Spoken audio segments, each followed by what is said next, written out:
साथियों, यूट्यूब के channel hive scholar पर आप सभी का एक बार फिर से स्वागत है। रोज की भांति आज भी हम जीके जीएस के 20 महत्वपूर्ण प्रश्नों को लेकर आपकी सेवा में उपस्थित हैं और आइए देखते हैं आज के प्रश्नों की श्रृंखला का पहला प्रश्न। पहला प्रश्न आपके स्क्रीन पर है। गौतम बुद्ध का जन्म हुआ था। ए विकल्प दिया हुआ है पावापुरी में, बी है वाराणसी में, सी है लुम्बिनी में और डी है इनमें से कोई नहीं। तो गौतम बुद्ध के जन्म की अगर हम बात कहें तो इनका जन्म लुम्बिनी में हुआ था, अतः हमारा सी विकल्प सही होगा। आगे बढ़ते हैं दूसरे प्रश्न की तरफ। दूसरा प्रश्न है, जैन धर्म के संस्थापक एवं प्रथम तीर्थंकर कौन थे? जैन धर्म के संस्थापक एवं प्रथम तीर्थंकर की बात कही जा रही है। ए विकल्प है पार्श्वनाथ, बी है ऋषभदेव, सी है अश्वसेन, डी है महावीर स्वामी। तो जैन धर्म के संस्थापक एवं प्रथम तीर्थंकर ऋषभदेव थे, अतः हमारा बी विकल्प सही होगा। आगे बढ़ते हैं तीसरे प्रश्न की तरफ। तीसरा प्रश्न है, महावीर का जन्म हुआ था। ए विकल्प दिया हुआ है कुंडग्राम वैशाली में, बी है पावापुरी में, सी है लुम्बिनी में और डी है सारनाथ में। तो इस प्रश्न के सही उत्तर की अगर हम बात करें तो महावीर का जन्म कुंडग्राम वैशाली में हुआ था और 540 ईसा पूर्व में 540 ईसा पूर्व में कुंडग्राम वैशाली में इनका जन्म हुआ था। आगे बढ़ते हैं चौथे प्रश्न की तरफ। चौथा प्रश्न हमारे स्क्रीन पर है। दो देशांतर रेखाओं के बीच की दूरी को किस नाम से जानते हैं? ए है देशांतर, बी है मकर, सी है गेसर और डी है गोरे। तो दो देशांतर रेखाओं के बीच की दूरी को हम लोग गोरे नाम से जानते हैं, अतः हमारा डी विकल्प सही होगा। आगे बढ़ते हैं पांचवें प्रश्न की तरफ। पांचवा प्रश्न है, विश्व का सबसे ऊंचा ज्वालामुखी पर्वत कौन सा है? ए विकल्प दिया हुआ है बैरन द्वीप, बी दिया हुआ है कोटापैक्सी, सी दिया हुआ है नारकोडम द्वीप और डी दिया हुआ है बारातांग।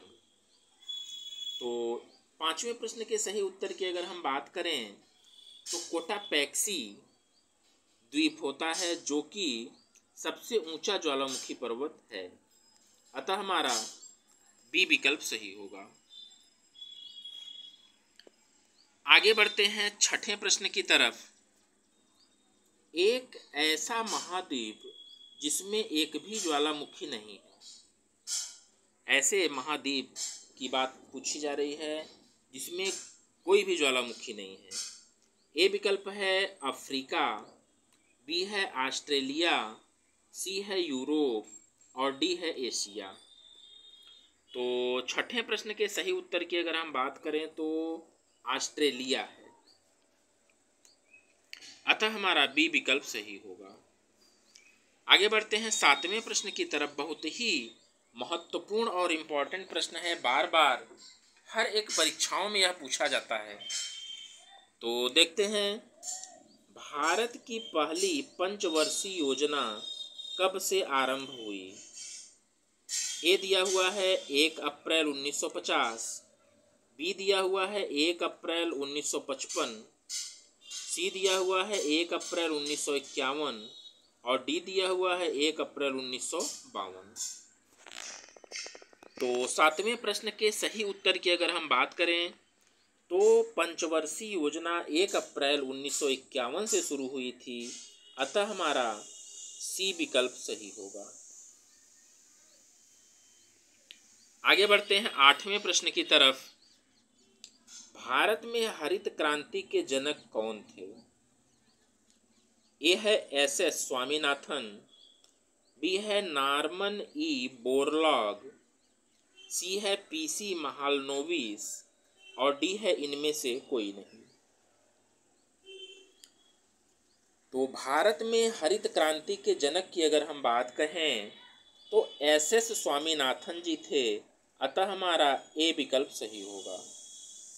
अगर हम विश्व की बात करें कि विश्व में हरित क्रांति के जनक कौन थे, तो वो थे Norman E Borlaug. Norman E Borlaug साहब थे। तो ये विश्व के लिए थे। भारत में हरित क्रांति के जनक एस स्वामीनाथन जी थे, और हम कहें कि विश्व में हरित क्रांति के जनक कौन थे, तो वह नॉर्मन ई बोरलॉग जी थे। आगे बढ़ते हैं 9वें प्रश्न की तरफ। पंचवर्षीय योजनावधि में कितनी बार योजनावकाश आया है? तो लगभग आप लोग जानते होंगे। ए विकल्प दिया हुआ है 5 बार, बी दिया हुआ है 3 बार, सी दिया हुआ है 2 बार और डी दिया हुआ है 1 बार। तो पंचवर्षीय योजनाओं में, सभी पंचवर्षीय योजनाओं में 3 बार योजना अवकाश आया है, अतः हमारा बी विकल्प सही होगा। आगे बढ़ते हैं 10वें प्रश्न की तरफ। दिल्ली को राष्ट्रीय राजधानी क्षेत्र का दर्जा कब दिया गया? ए विकल्प दिया हुआ है 77वें संशोधन में, बी है 69वें संशोधन में, सी है 75वें संशोधन में और डी है इनमें से कोई नहीं। तो दिल्ली को राष्ट्रीय राजधानी क्षेत्र का दर्जा 69वें संशोधन में दिया गया था, अतः हमारा बी विकल्प सही होगा। आगे बढ़ते हैं 11वें प्रश्न की बात करते हैं। पृथ्वी के अति निकट चक्कर लगाने वाले उपग्रह का परिक्रमण काल कितना होता है? ए विकल्प दिया हुआ है 1 घंटा 10 मिनट, बी दिया हुआ है 1 घंटा 20 मिनट, सी दिया हुआ है 1 घंटा 24 मिनट और डी दिया हुआ है 1 घंटा 30 मिनट। तो इसके सही आंसर की अगर हम बात कहें तो 1 घंटा 24 मिनट होता है, अतः हमारा सी विकल्प सही होगा। आगे बढ़ते हैं 12वें प्रश्न की तरफ।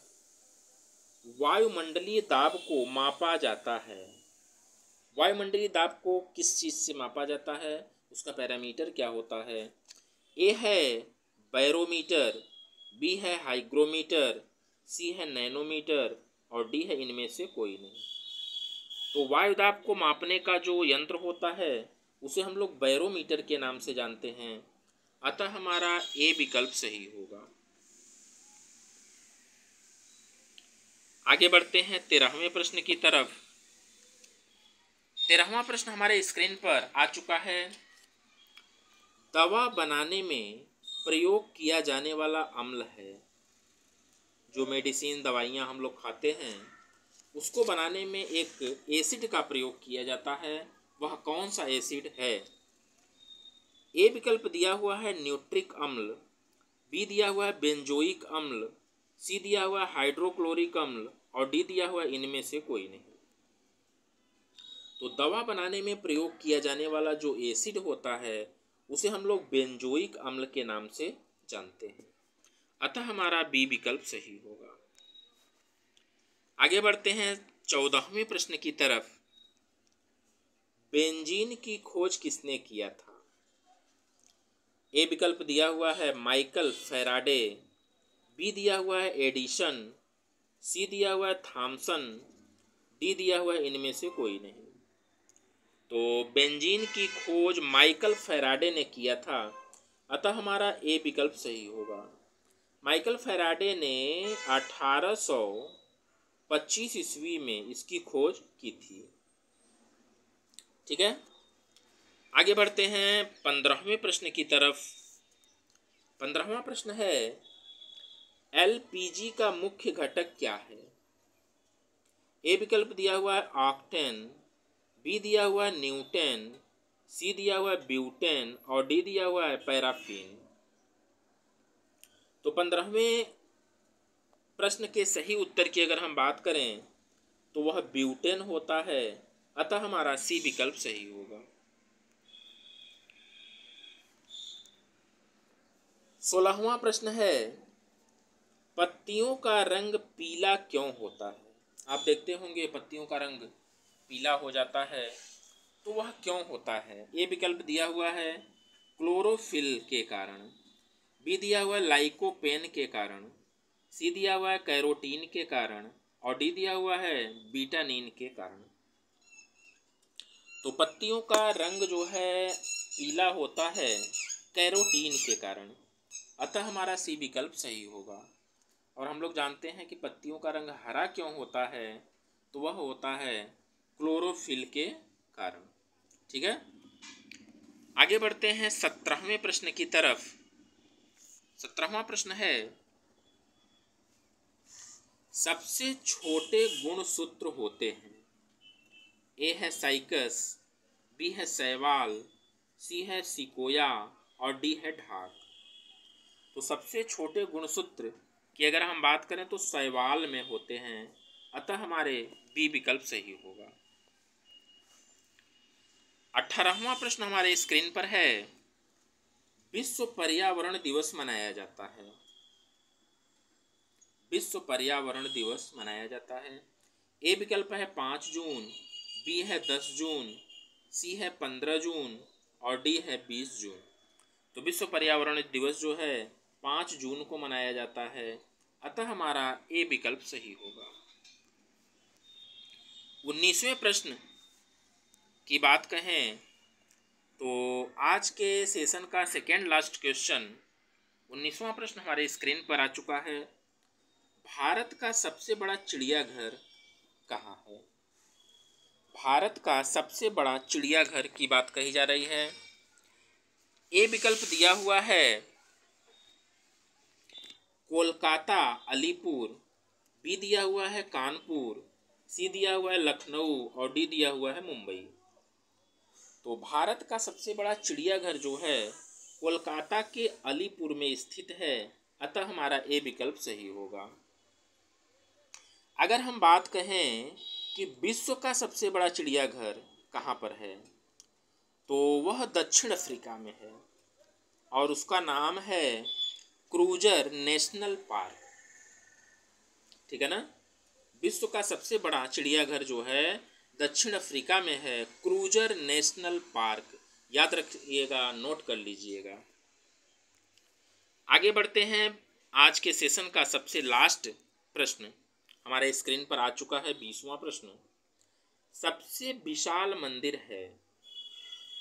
सबसे विशाल मंदिर की बात कही जा रही है, तो यहाँ पर होना चाहिए था विश्व का।